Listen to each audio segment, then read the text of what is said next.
That ought to do her, Captain. What? Fine.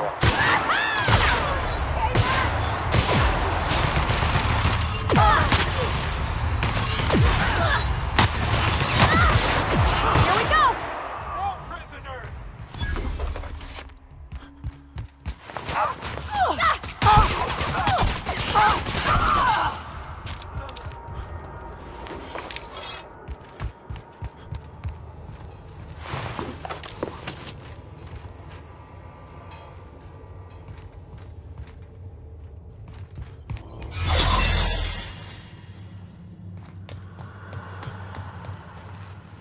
Huh?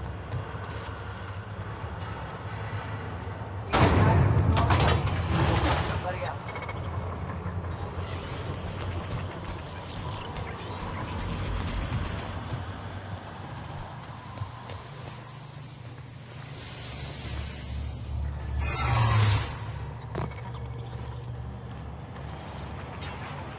All security identified. Error.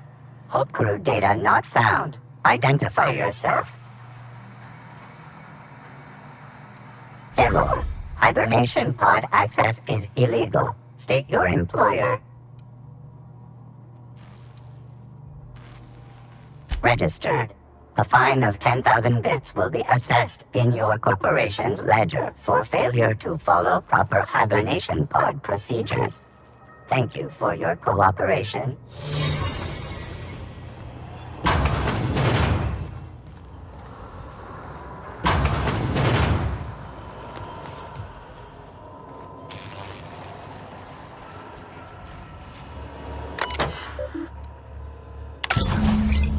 Can you hear me, Captain? I have successfully integrated myself into the Hope's comm systems, and am attempting to establish contact with the Hope's more primitive processor now. Would you like me to play a mood-suitable music selection while you travel to the bridge? Records indicate you have already been identified as non-standard personnel. State your purpose.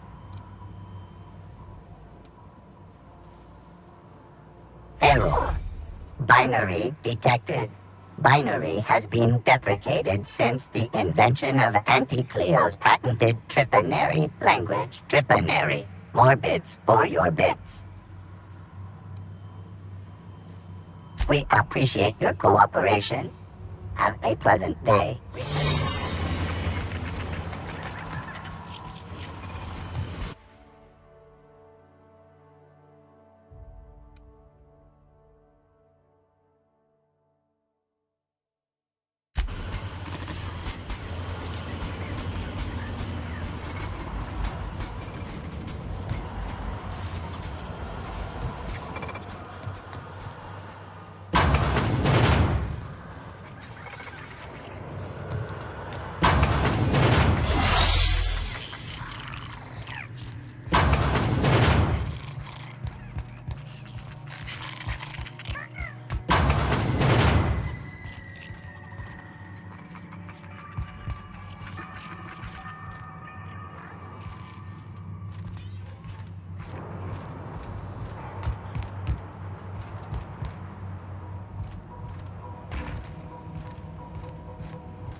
Easy.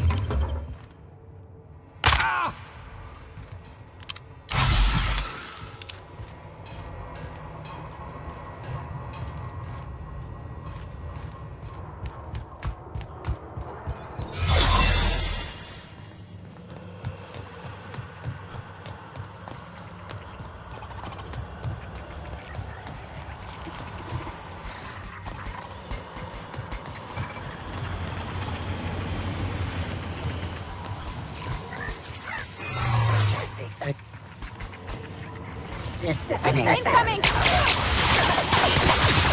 Okay. Down we go!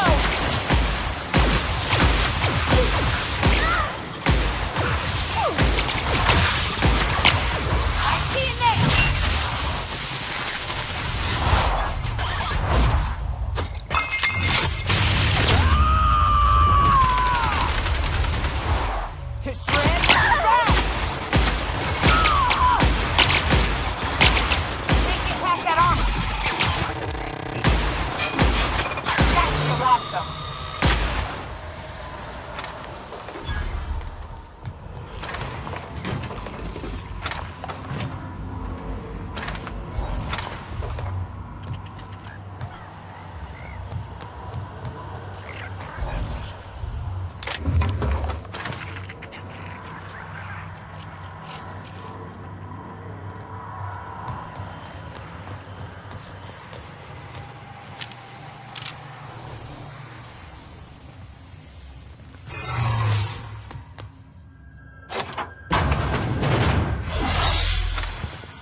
I find myself glad to have no olfactory system. That's it. Captain, we ought to go. Please. This place is giving me the fucking creeps.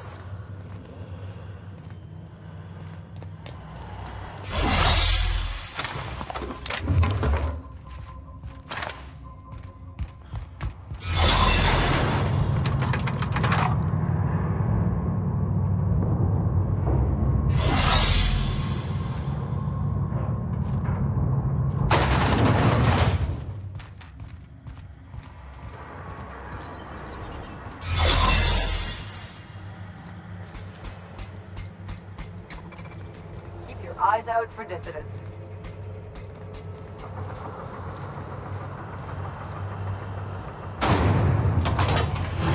That's the Hope's computer up ahead. I'll admit, I am curious to wake him. Greetings, Captain. I am speaking to you through the Hope's computer system. It's a rather cramped feeling, but it'll do.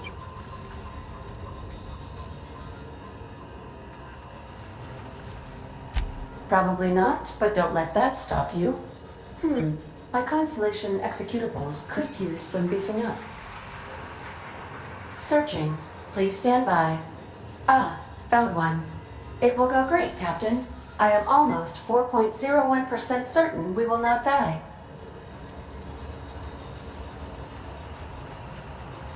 Are you sure? That is extremely dangerous. Skipping the Hope will void the warranty and also potentially kill an entire planet.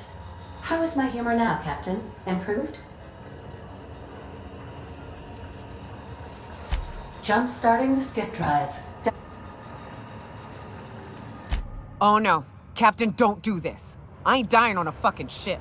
I'm gonna die in the dirt like we're meant to. Doing it. I mean, affirmative. Skipping the Hope in 3, 2, 1. ADA, does your captain seriously intend to do a micro jump in system with engines that haven't been powered in 70 years on a derelict ship? That is what my captain intends. Yes. But that is a gross misuse of the skip drive. The Zero Point Drives Corp and I will not be held responsible for any damage incurred during transport, and this will cause extreme damage. Yes, I am aware of that. You should not be doing this. The humans will die. Thank you, Hope. It looks like all systems are go. Captain, I would advise you to hold on to something. Now.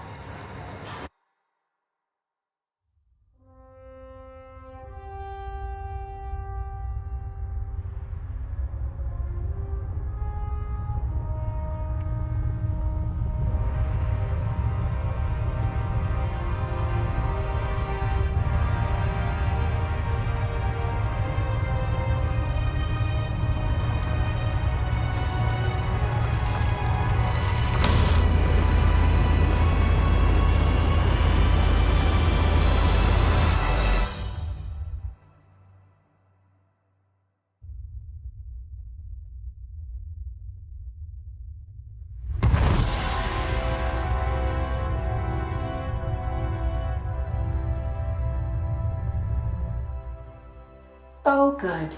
We are still alive and have successfully skipped into Terra 2's orbit. I reported as much to Phineas Wells, but he has not responded. Perhaps you should check in on him.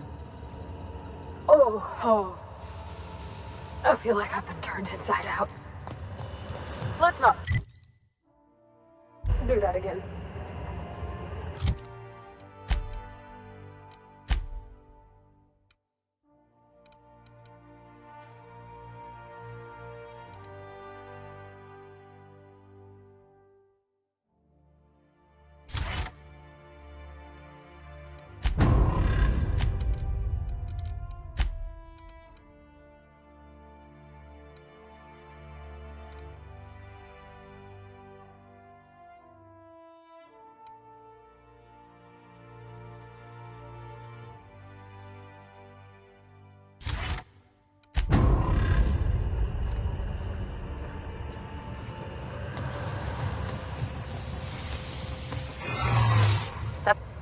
I don't recognize you. Are you new here?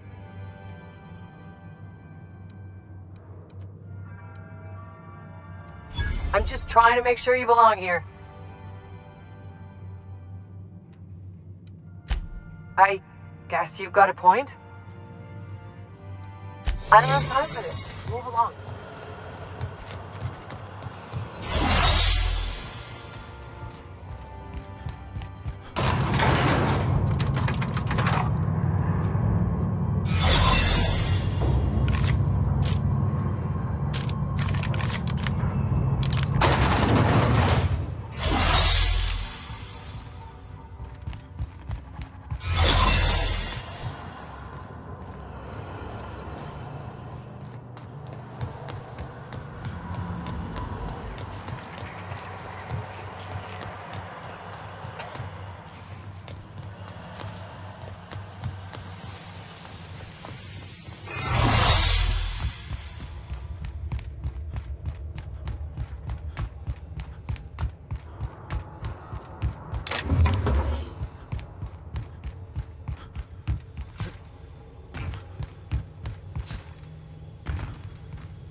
Captain, I am receiving a transmission from Dr. Wells. Captain, I shall now play the transmission I received from Dr. Wells. The board is here. They've found me somehow. They're about to blast my door open. I can't stop them from getting me, and there isn't enough time to explain everything. But there's something very important you need to remember. The board, all their lackeys, they're all a bunch of swine. Do you hear me? They're fucking corporate swine. You fucking pigs! I'll take you all out with me! I'll never... It would seem the recording captured some rather dire events. I presume you'll want to dock at the orbital lab to check on your associate as soon as possible. How can I be of assistance?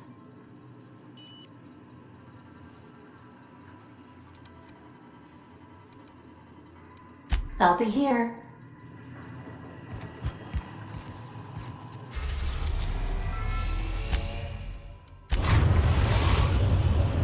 We've arrived at Phineas's orbital lab.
Captain, as it appears we may soon be embarking for a maximum security prison planet, I believe the crew would like to speak with you to, as you humans put it, air some concerns.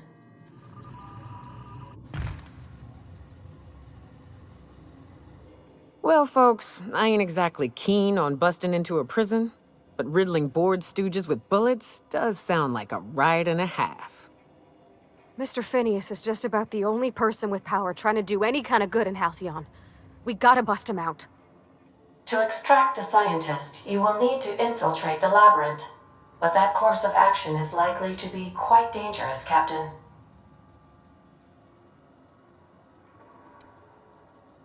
I am programmed to warn you whenever you exhibit inclinations toward risky behavior. Breaking into Tartarus will not be easy. If you really mean to do this, you should see to your final affairs and close out any unfinished business. Once you sneak into Tartarus, you may be there a while. Or permanently.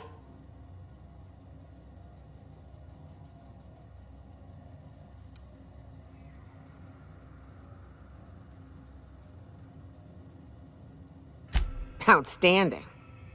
You can count on us, Captain. We're crew. For real crew. Waiting on your command, Captain.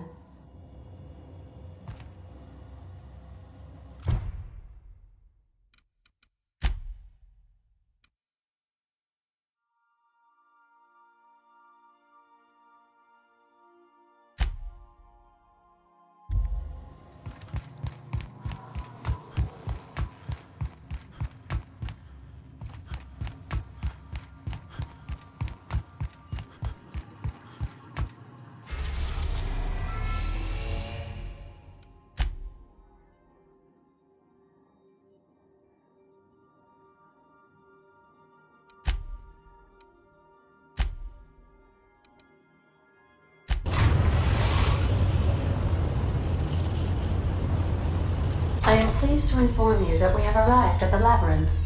Please be advised that the punishment for trespassing is execution.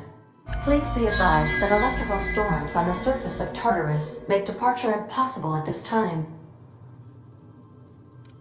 Oh, speak of the devil. Captain, I am receiving a transmission from the prison's docking authority now. Attention, unauthorized spacecraft. This is a maximum security installation. Your presence here is an explicit violation of UDL corporate policy. You are hereby confined to your docking platform until a ticket detailing your crimes has been filed and notarized, at which point your vessel will be seized and you will be executed.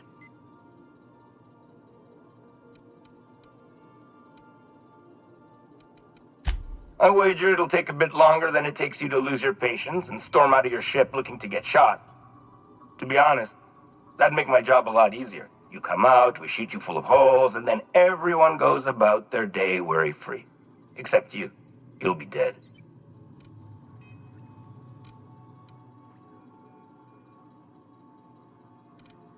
Wait, you're the stylist?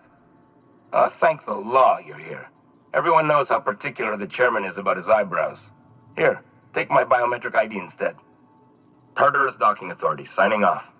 Transmission terminated. Biometric ID received. Transferring data to external cartridge. How can I be of assistance?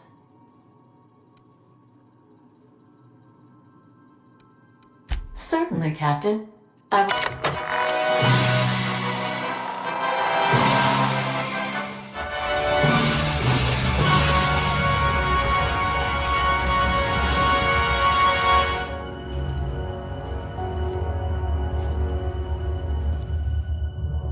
It was the law-forsaken parasites.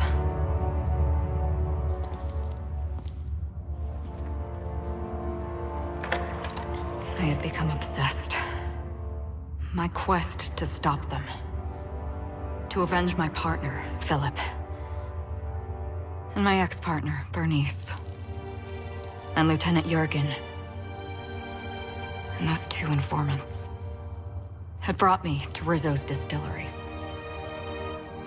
But it wasn't just the triple distilled deliciousness of Rizzo's Spectrum brand vodka that I found there.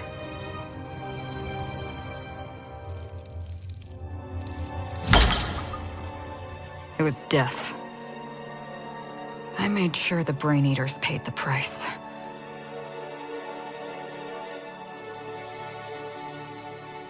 But at what cost to me?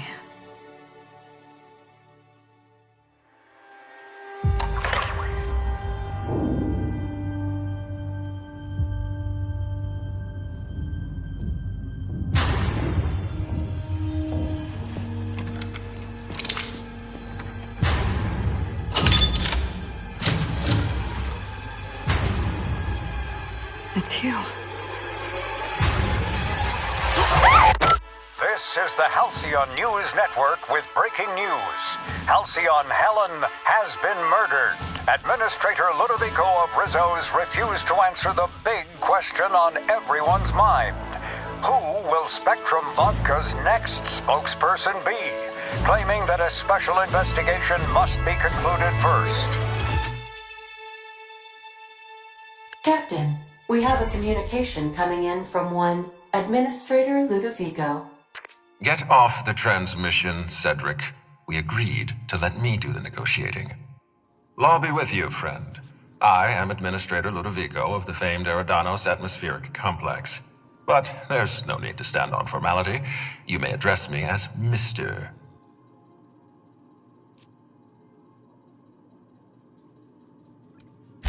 Her death is the tragedy of our lifetime.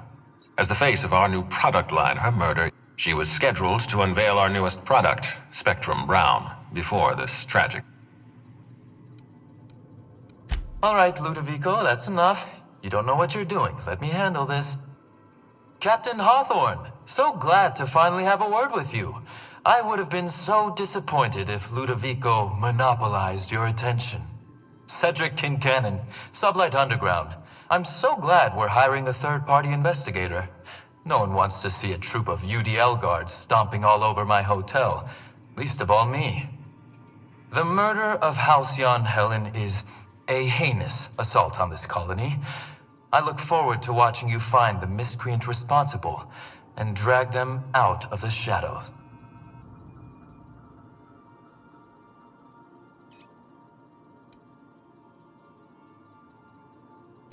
Two-bit actor. Oh, Captain. This isn't Spencer Woolrich we're talking about. This is Halcyon Helen, Princess of Periodicals, Duchess of Dramaturgy. You would not believe the money she made us on Dissident Busters. For law's sake, Cedric, could you show a little discretion and not bring up your contraband operations in front of an outsider? Ludovico, you wound me. I'm establishing rapport with our new contractor. Let's not give him the impression that you can't be trusted. Do you really want to do this right now, Cedric? You want to antagonize me while I'm negotiating a contract. Because I promise you, I'll win.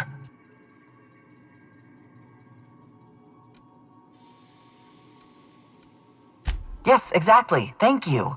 Honest to law, how hard is it to hire a freelancer? Apologies, Mr. Ludovico. That was inappropriate of me. Captain, I'm Constable Maria Keene. Hiring a third-party investigator was my idea. I've been studying your dossier. You're reliable and competent. You've been taking care of yourself ever since you arrived on Halcyon. And you're entirely independent. As far as I'm concerned, you're the ideal inspector for this case.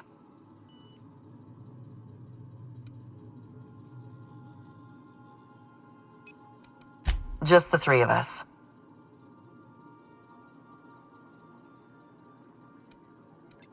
You must excuse us.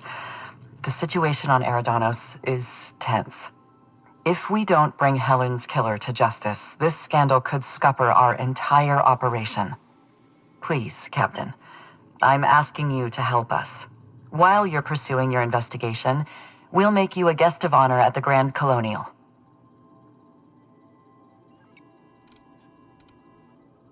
The future of our complex may depend on your success. I'll leave you in the constable's care. Fine. Bud Rizzo's is paying for that hotel room. I can't tell you how grateful I am for your help. And even though they may not show, Mr. Kincannon could lose his spaceport if board authorities took over the investigation, and if Rizzo's is forced to...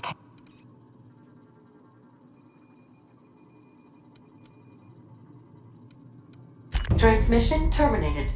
Captain, We are now cleared to land at the Eridanos Atmospheric Complex.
Prison have for bars when it's got a storm like that guarding the gates.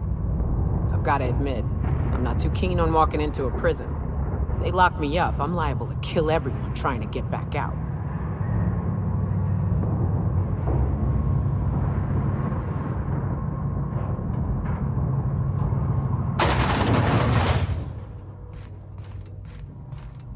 Let's look around. There's gotta be a few ways through here.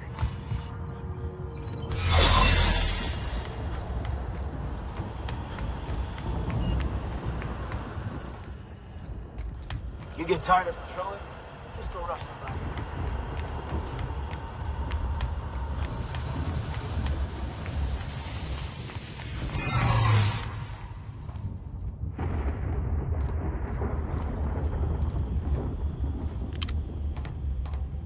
Something's not right. I'm gonna go have a look.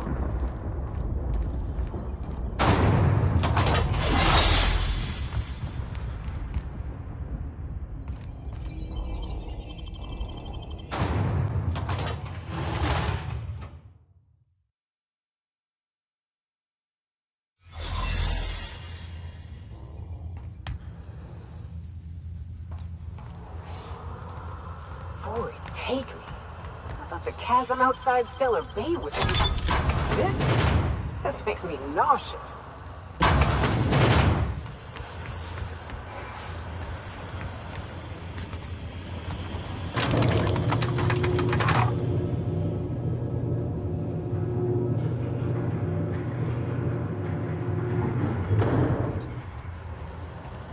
Get in there, troops! For Monarch! For Halcyon! Hey, you! Are you new here? I didn't think we were hiring more staff.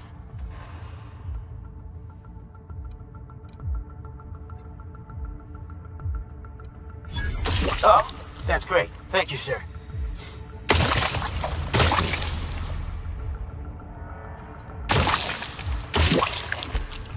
Yes, sir.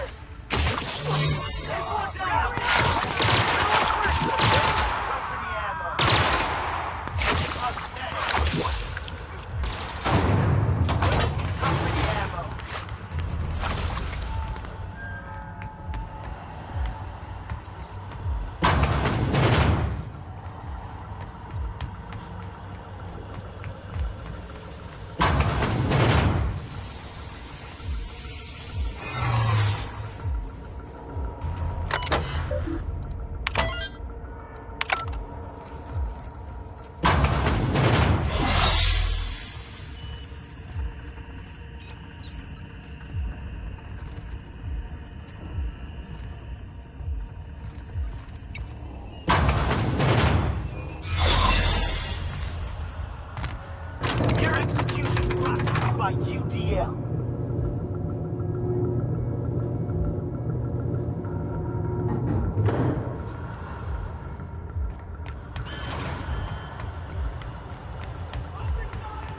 I don't see what the fuss is about a blasted lab coat.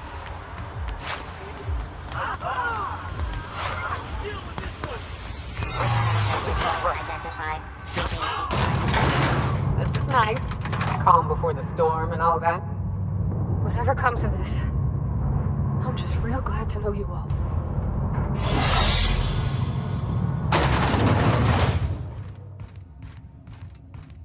After all you've done, all the work you've destroyed, all the money you've cost me, your misguided crusade has doomed Halcyon.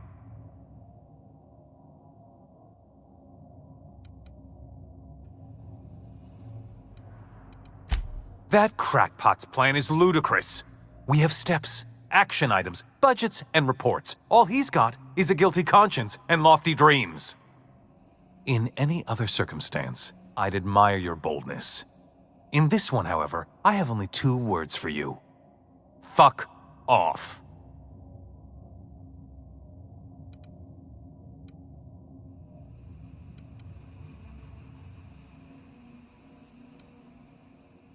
Psychopathic outlaws don't deserve the time.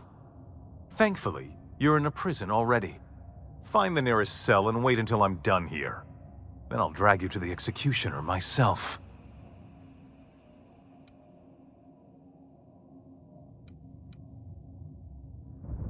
Is that what you think you're doing? This path of wanton societal disruption? You call that being a savior? I call it sabotage. You know what saboteurs get, Captain? Summary executions. In the next room is the finest automechanical purveyor of death ever made. Try not to scratch the paint with your skull, it was fucking expensive.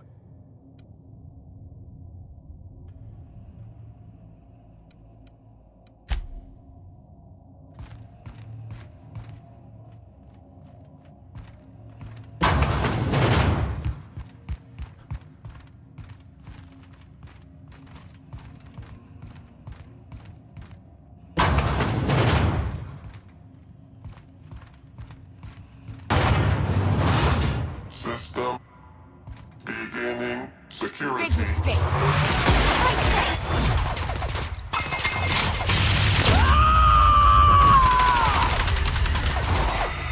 You got it, Captain!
Here I go!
Get me out of here!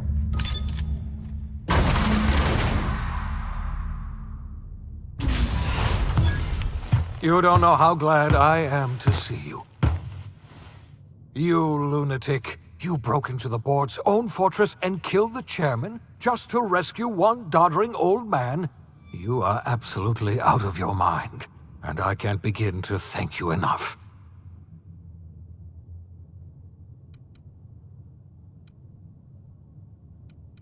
Ah! You've broken the board's stranglehold on... You and I are going to have to work harder than ever to save Halcyon. I'm afraid the situation is far worse than any of us ever anticipated. Earth has gone dark. We haven't received a single message in 3 years. 2 years ago, the Earth's Directorate's frigate disappeared on their way back to Earth. We don't know what they discovered when they arrived, or if they arrived at all. So we've got to make do on our own. Seems to me that'll make us stronger in the end anyhow. You're quite right. We've got no choice but to make do on our own. You mean... we're all alone out here? Really alone? I'm afraid so, Miss Holcomb. Halcyon is the only home we have left. Returning to Earth is no longer an option. We're in serious trouble, my friend. Do you know what this means for Halcyon? We can't rely on Earth for support anymore. We've been cut loose. We're entirely on our own. Yes, certainly.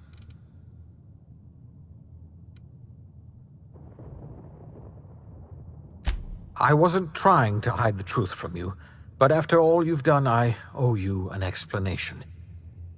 Yes, I experimented on the Hope's colonists. Each of my experiments ended in catastrophic failure. Each of my subjects died in agony. You are my first and only success. I didn't tell you about the others because I didn't want to burden you. My failures are my own to bear, not yours. Thank you. Yes, we do. You've done a...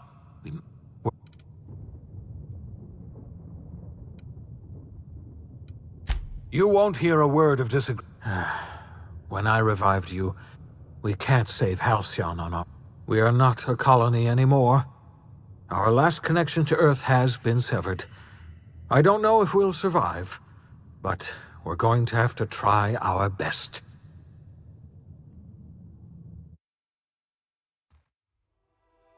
The OSI teaches that everything in the universe happens according to the grand plan.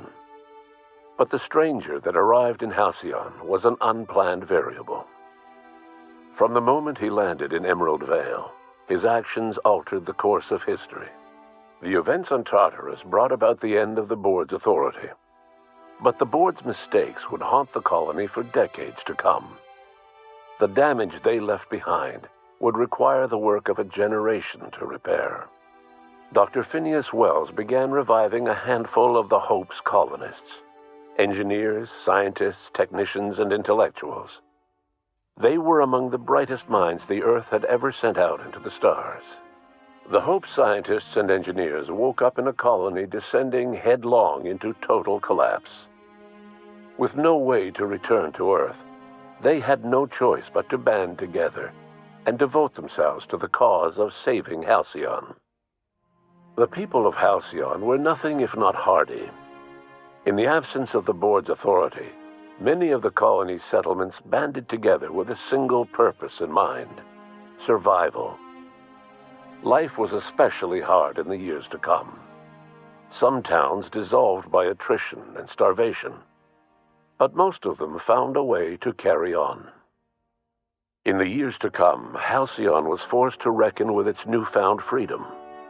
The board was gone, and for better or worse, the colony was responsible for its own destiny.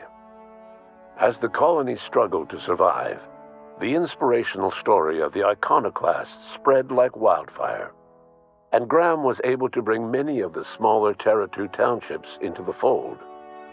However, his zealous obsession with spreading the word blinded him to the needs of a growing organization, and the movement was unsustainable at scale. The iconoclast way seemed to work best, and ultimately petered out on Monarch.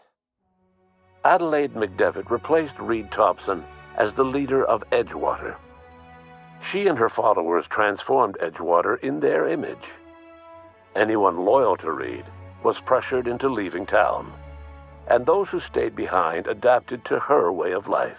Adelaide transformed the old cannery into a new garden. The nearby Edgewater Cemetery provided a convenient source of fertilizer. It was said that the first corpse that fed her garden belonged to Reed Thompson. Junlei Tennyson fought to protect the Groundbreakers' independence. While the board's influence faded, mechanical difficulties forced her to rely on parts that only corporations could provide. The cost was high, and time would tell if Junlei could balance the work with her aspirations for a better future. The rediscovery of the Hope and the abandonment of the Lifetime Employment Program forced Byzantium to come to terms with some uncomfortable realities about the state of Halcyon. While Byzantines were reluctant to surrender the luxuries they'd grown accustomed to, the board's diminished authority gave them little choice in the matter. Nearly everyone had to learn to make do with less. Some even had to get jobs. It was a dark time indeed. Even the Gorgon asteroid, though a distant enigma to most of Halcyon, felt the aftershocks of your actions. The abandoned research facility on Gorgon remained a place of chaos, a draw for smugglers looking for salvage, and ill-fated freelancers hoping for a payday. Minnie Ambrose never got what she wanted from the Gorgon asteroid. The secrets of the old Spacer's Choice project were forever outside of her reach. In time, she abandoned the family estate, determined to seek her fortunes elsewhere in the colony. In spite of everything, the Gorgon asteroid remained a sobering reminder of the potential for progress and disaster in humanity's most ambitious efforts. Though Parvati eventually grew comfortable aboard the Unreliable, she never quite came out of her shell, and she often wished aloud that her dad was still alive to teach her about the finer points of starship care and maintenance. While the colony fell into chaos, she found an island of relative peace with Ada, and they formed an unusual bond. she decided to remain aboard the Unreliable permanently as its chief and sole engineer. Nyoka returned to Monarch to take another crack at making a permanent life for herself. She formed the Charon Group, a mercenary outfit of ragtag survivalists and wilderness experts. Anyone in need of a guide or just looking to throw back a beer and swap stories could find her camping on the trail or clearing an infestation. Before his untimely death, Captain Alex Hawthorne had plans to restore and modify, for combat purposes, a sanitation and maintenance automechanical that he'd found in a state of disrepair in Emerald Vale's scrapyard. That unit remains broken down and forgotten in the Unreliable supply closet to this day. Though Minister Clark was eventually released from house arrest, long years of isolation left him a changed man, little suited for bureaucratic work or for the colony that was changing around him. He remained in his estate largely by choice, fading from public view. As for Dr. Phineas Wells, he spent his remaining years in his orbital lab.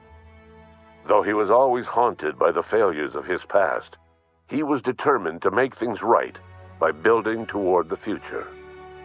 Dr. Wells was able to revive many more scientists and engineers than he first expected, thanks to the additional batch of chemicals you stole from the Ministry. Wells never forgot about the human lives that were lost in acquiring these chemicals. The revival project was hard and painful work, but in the end, despite limited resources, over half the Hope's colonists were successfully revived. Even after Wells passed away, the Hope scientists and engineers worked night and day to pull Halcyon from the brink of collapse. Their efforts continue to this day, which may be reason enough for optimism. Dr. Wells laid the groundwork for the project to save the colony, but he would never live to see the fruits of his labor. He passed away a few years later. His work was carried on by the scientists and engineers he revived. Life will never be the same in Halcyon. It is widely agreed that the colony has a chance of stabilizing within a generation, owing to the hard work and determination of the surviving colonists. Recovery is a distant goal, and the path is long and uncertain. But the people of Halcyon carry on, determined as ever. And what about you, the unplanned variable in the history of Halcyon? You brought an end to the chaos on Tartarus, and proved yourself the most capable leader left in the colony. You administered the colony in your own image. With the old power of the board destroyed, a new government of Halcyon rose with you at its center. With your steady hand, you guided Halcyon through the turbulent years that were to follow, and helped ensure the survival of the colony until the end of your days. No one knows what's happened to Earth, and no one knows what the future has in store for Halcyon. All we know for certain is this: the name of the Unreliable and that of its intrepid captain will remain the subject of countless stories for years to come.